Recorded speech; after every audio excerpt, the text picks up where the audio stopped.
तो सोहेल साहब क्या हाल है?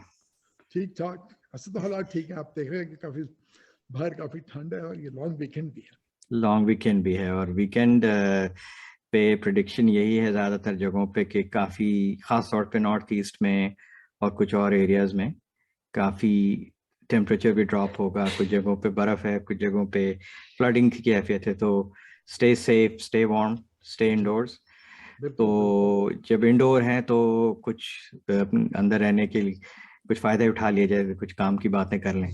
जरूर तो जरूर। आपने ये नोट किया है कि पिछले कुछ सालों से, वैसे तो ये चीज़ हमेशा से चल रही है, लेकिन कुछ पिछले चंद साल 2016 के हवाले से और उसके बाद बहुत सारी इरेशनल बातें जो हैं वो होने लगी हैं। जैसे कॉन्स्पिरेसी थ्योरी हो गई, या जैसे अब सीधी बात है कि भाई climate change is a reality, मगर ये कि अब इसको आप किसी की साजिश बना दें या ये कहें कि जनाब ये तो किसी ने न्यूक्लियर तजुर्बे करके इस तरह कर दिया है, या ये कि कोई जी पावर है जो कि ऐसा कर रही है। तो ये सब क्या हो रहा है? ये जी। रैशनल किस्म के ख्यालात और ये थॉट्स जो हैं ये अम, कहाँ से आ रहे हैं और इसका क्या किया जाए? हाँ, इसी पे आज हमारी बुक जो है, बुक रिव्यू, वो इसी टॉपिक पे है। हम्म। और बुक का उन्वान है रैशनैलिटी। तो ये किताब भी दिखा दें मैं लोगों को। किताब दिखाता हूँ। हम्म। ये तकरीबन 350 पेज की किताब है।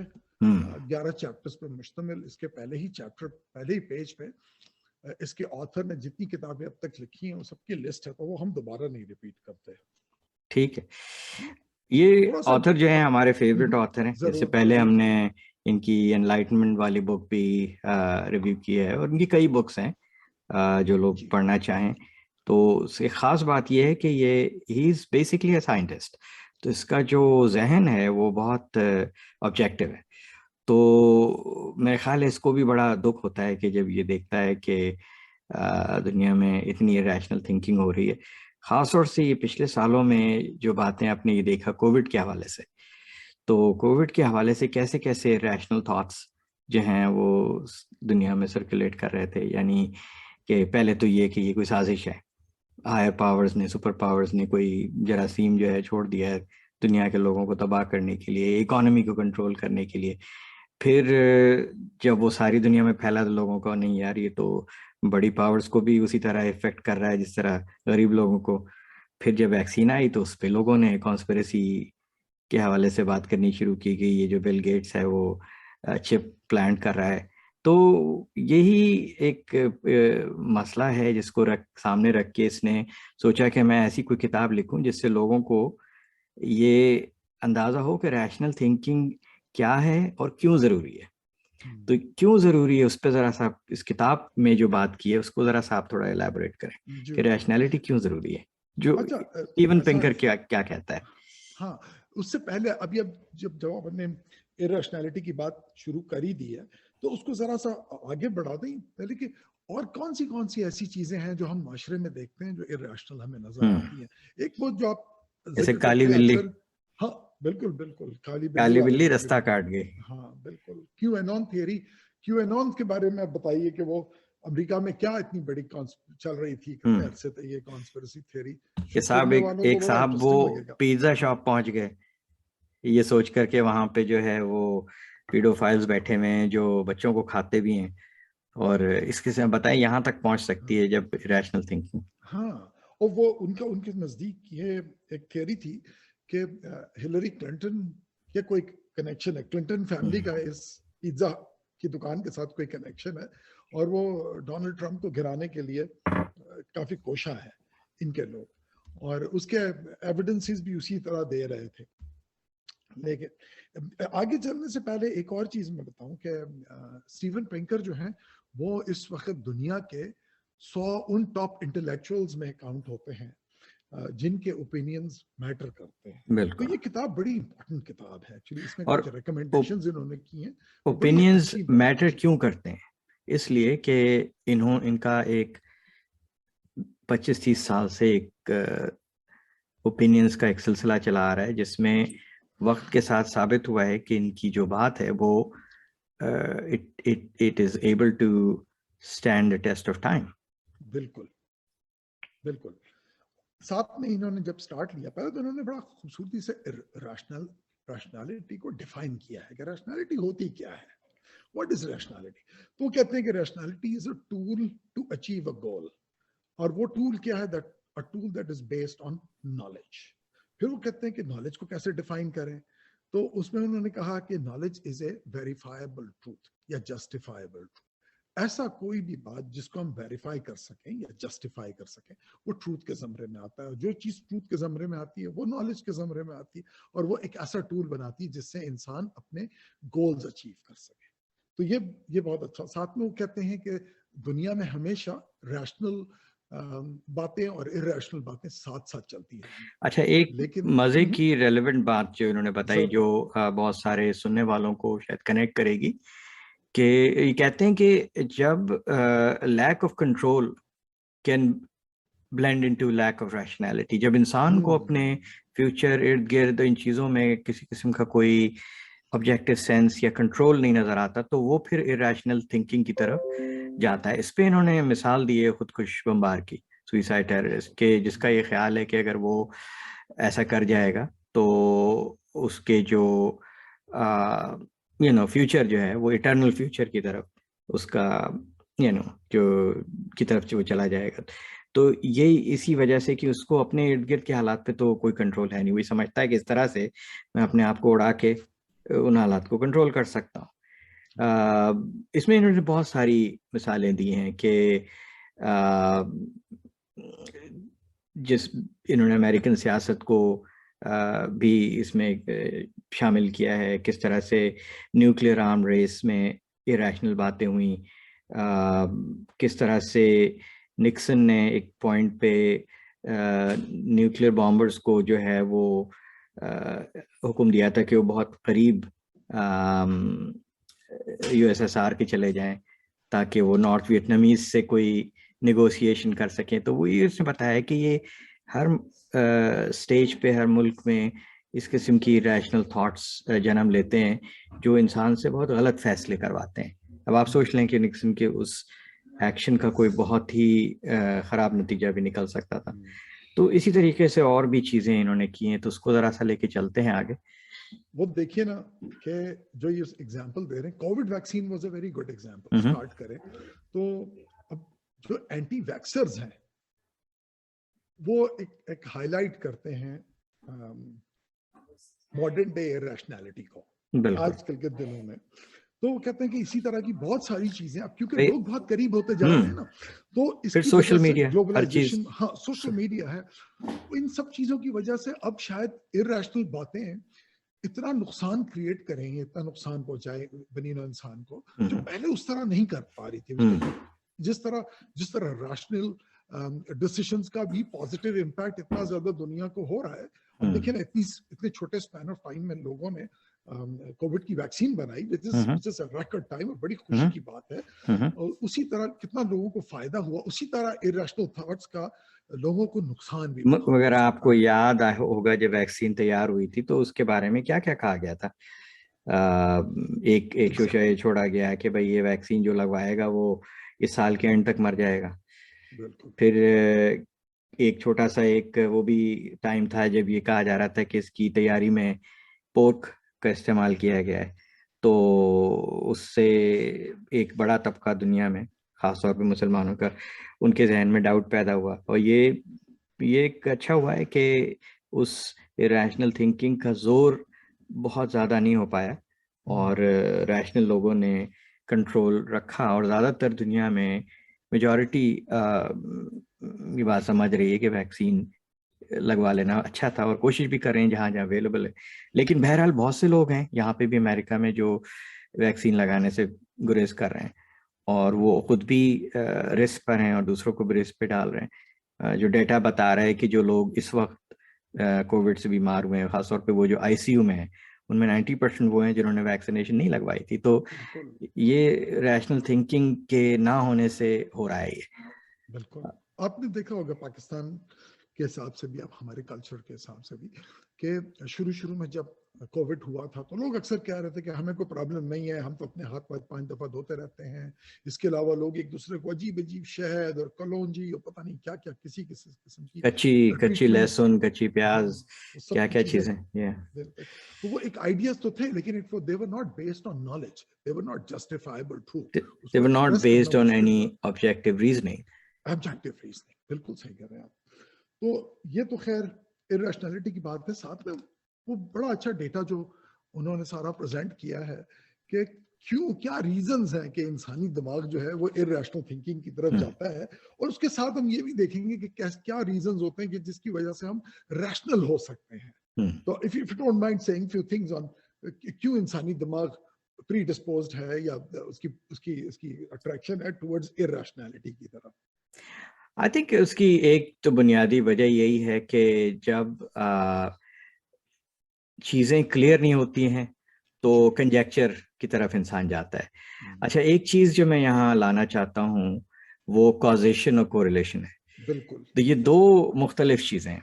अब थोड़ा सा जो लोग स्टेटिस्टिक्स जानते हैं वो मेरे ख्याल समझ के होंगे। कोरिलेशन ये होता है कि दो इवेंट्स एक ही वक्त पे होते हैं, मगर जरूरी नहीं कि वो एक दूसरे की वजह से हों। यानी दो मुख्तलिफ इंडिपेंडेंट इवेंट्स हो सकते हैं। मिसाल के तौर पे अगर गर्मी बहुत ज़्यादा है तो लोग समंदर पे जाते हैं, ये कोरिलेशन है, मगर ये कॉज नहीं है। कि ये भी हो सकता है कि कोई डिसाइड करे कि मैं नहीं जाऊंगा समंदर पे, लेकिन अगर गर्मी बहुत ज़्यादा होने से डिहाइड्रेशन हो जाए तो ये कॉज एंड इफेक्ट है, ये दो अलग अलग चीज़ें हैं।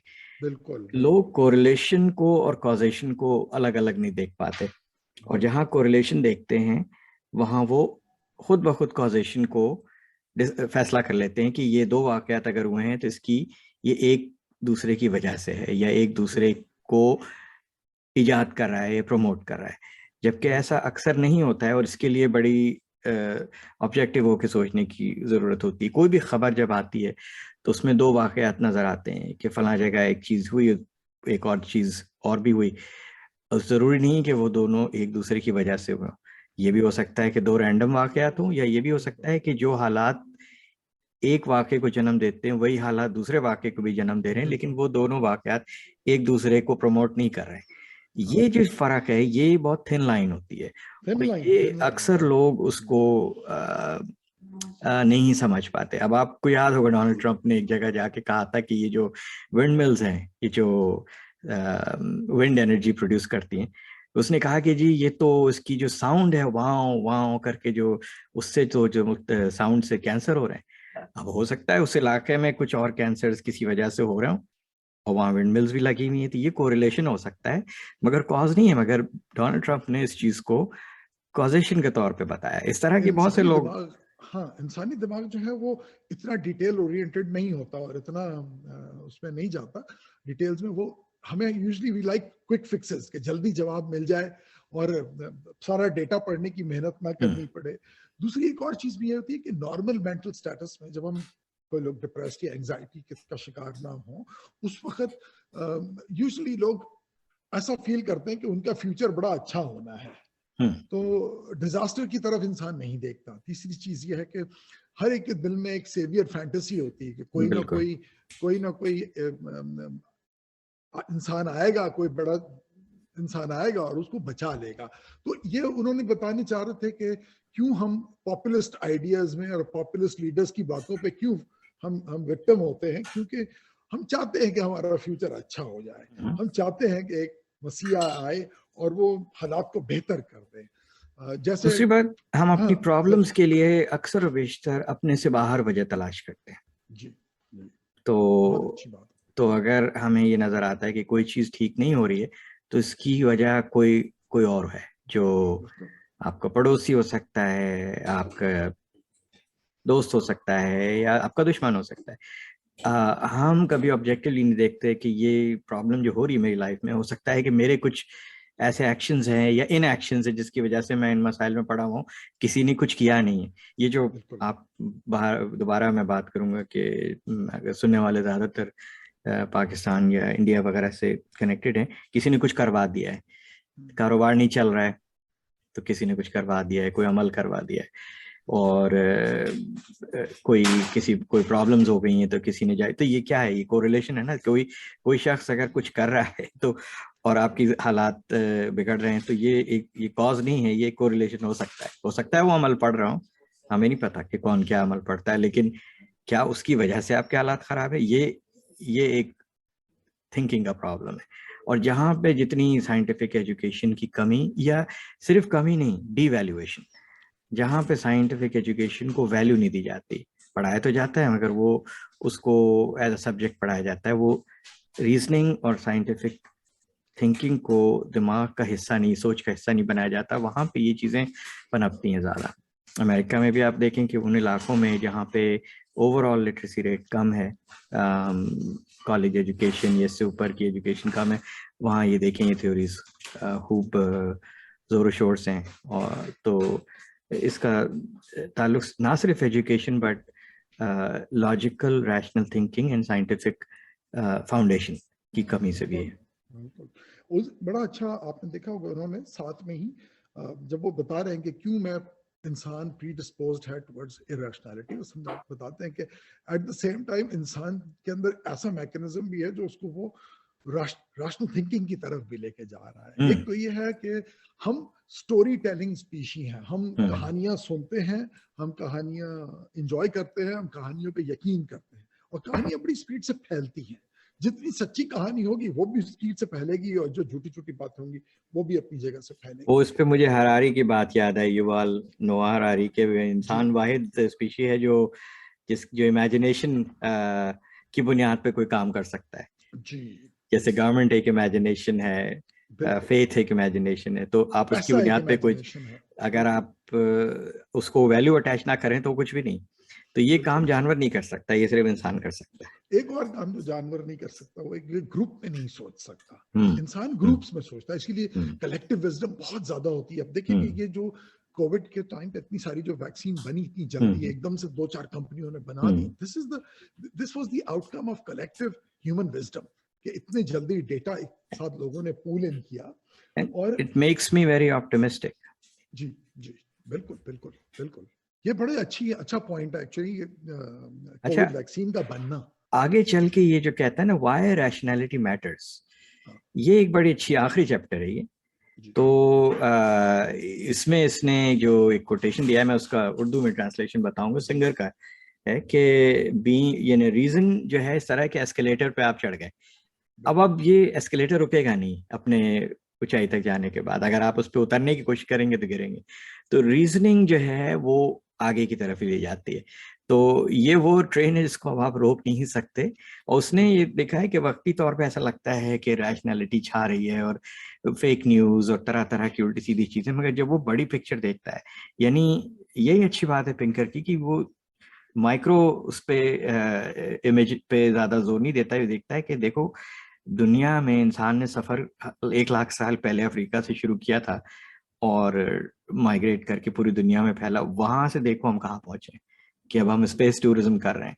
तो उस हवाले से जो उसने बात की कि it is going to go forward no matter what you try, चाहे वो पॉलिटिशियंस हो, चाहे वो मीडिया हो, चाहे कोई, रैशनैलिटी का जो सफर है वो आगे ही बढ़ना है, इसको हम रोक नहीं कहते हैं सकते। सच से डरना छोड़ दें। हाँ सच का इंसान की दिमाग के साथ एक बड़ा गहरा ताल्लुक है, रिश्ता है, और एक अट्रैक्शन है सच के साथ। और जितना आप सच को पसंद करेंगे, जितना उसको ऑब्जेक्टिवाइज कर पाएंगे, और जितनी चीजों को देख पाएंगे सच को, उतना ज्यादा रैशनल थिंकिंग पॉसिबल होगी। और कॉन्ट्री टू दैट, जितना हम सच से डरेंगे, उतनी ही रैशनल थिंकिंग सोसाइटी के लिए मुश्किल हो जाएगी। अच्छा, यहाँ पे वैसे 2-3 चीजें, हाँ हाँ, बोलिए प्लीज।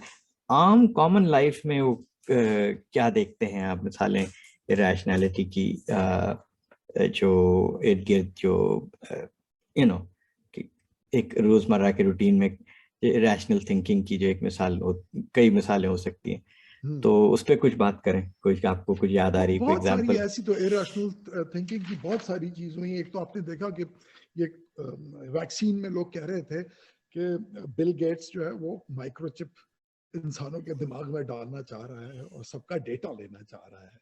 अक्सर अक्सर इरेशनैलिटी में आप कॉन्स्पिरेसी थियरीज लोगों में बहुत सुनेंगे कि लोग कहेंगे ये सब यहूदी साजिश है, ये सब यहूद और हनूद की और साजिश ये हो रही है। बैंकिंग और फाइनेंस के मामले पे देखिए कितनी रैशनल थिंकिंग होती है। एक गलत तौर पे बगैर डाटा के कुछ चीजें कही जाती हैं कि ये कोई एक ग्लोबल साजिश चल रही है। ये उस बड़ी पिक्चर को लोग नहीं देखते कि ये जो मशीनरी है ये किसी के कंट्रोल में नहीं है कि कुछ 4 आदमी बैठ के किसी कॉन्फ्रेंस रूम में इसको कंट्रोल करें। ये एक पूरा प्रोसेस है और इसमें तमाम दुनिया की ममालिक, तमाम ताकतें इन्वॉल्व हैं और जो ज़्यादा पावरफुल हैं उनका इस पे अमल दखल ज़्यादा है और जो कमज़ोर हैं ज़ाहिर है वो सफ़र करते हैं। तो ये चंद लोगों की, चंद गिने चुने लोगों की साजिश नहीं, और ये प्लेयर्स बदलते रहते हैं। कल आप भी उसमें शामिल हो सकते हैं इस गेम में। तो ये चीज़ें जो हैं ये बहुत ज़रूरी हैं कि लोग इसको देखें। अभी पिछले दिनों आपने देखा कि एक पाकिस्तानी ओरिजिन के एक सर्जन ने, साइंटिस्ट सर्जन ने, उन्होंने एक हार्ट ट्रांसप्लांट में पिग के जेनेटिकली मॉडिफाइड हार्ट को ट्रांसप्लांट करने में मदद की कार्डियोथोरेसिक सर्जन्स के साथ मिलके। तो पाकिस्तान में जो सोशल मीडिया था उसने काफ़ी इसको जश्न मनाया, लेकिन साथ साथ उस जानवर के पिग होने पे भी बड़े लोगों को एतराज़ था। तो अब बात ये कि इंसान की जान बचाना जो है वो ज़रूरी है। अब आप ये इस तरह के सवालात उठा रहे हैं और उसके बाद मैंने ये देखा कि लोगों ने उनके अकायद पे भी बात करनी शुरू कर दी। फिर किसी ने शोशा छोड़ा कि जनाब ये नोबेल प्राइज़ टाइप की चीज़ें तो अनलेस कि आप कादियानी या यहूदी ना हो आपको नहीं मिलते। तो किसी ने जवाब दिया कि भाई ज़रा गुज़िश्ता 10 साल की लिस्ट उठा के देख लीजिए आप, इस तरह की बात नहीं है। जो लोग हैं जो साइंस में तहकीक करते हैं, जिनका के पास मटेरियल है, जो हैं इस लायक, उन्हें मिलता है। वो उसके लिए कोई खास मजहब या फेथ होना जरूरी नहीं। तो ये भी एक रैशनल थिंकिंग है कि जब आपको और भी दो चीजें याद आती हैं कि एक तो कहते हैं कि अमेरिका में गे पॉपुलेशन बढ़ती जा रही है और वो कहते हैं कि अमेरिका में इमिग्रेंट्स बहुत बढ़ते जा रहे हैं। तो उसकी भी बड़ी अच्छी उन्होंने डेटा दिया कि जो ये पॉपुलेशन जितनी है उतनी है और जो इमिग्रेंट्स है वो उसकी जितने लोग कह रहे हैं कि 30% इमिग्रेंट्स हो गए उसके मुकाबले में बहुत कम है, 12.5 है समथिंग। हाँ, ये गलत डेटा बड़ा प्रेजेंट किया जाता है क्योंकि जब वो पॉपुलेशन के प्रोपोर्शन में जब आप देखते हैं तो वो प्रोपोर्शन इतना नहीं है। ये होता है कि जब आप की आदत हो अपने इर्द गिर्द एक खास तरह के स्किन कलर के लोगों को देखने की और उनमें दूसरे स्किन कलर के लोग नजर आने लगे, तो आपको, यानी आप ये देखें किसी नेबरहुड में एक फैमिली अगर डिफरेंट हो, जो आपकी जो जो एक अंडरस्टैंडिंग है कि कौन लोग रहते हैं, अगर उनमें एक मुख्तलिफ रंग नस्ल का आदमी हो तो वो नुमाया नजर आता है आपको। तो आपको लगता है कि यार ये फलां नस्ल के लोग बहुत आ गए हैं यहाँ पे इस मोहल्ले में हमारे। तो ये रोजमर्रा में इस तरह की चीजें बहुत होती हैं।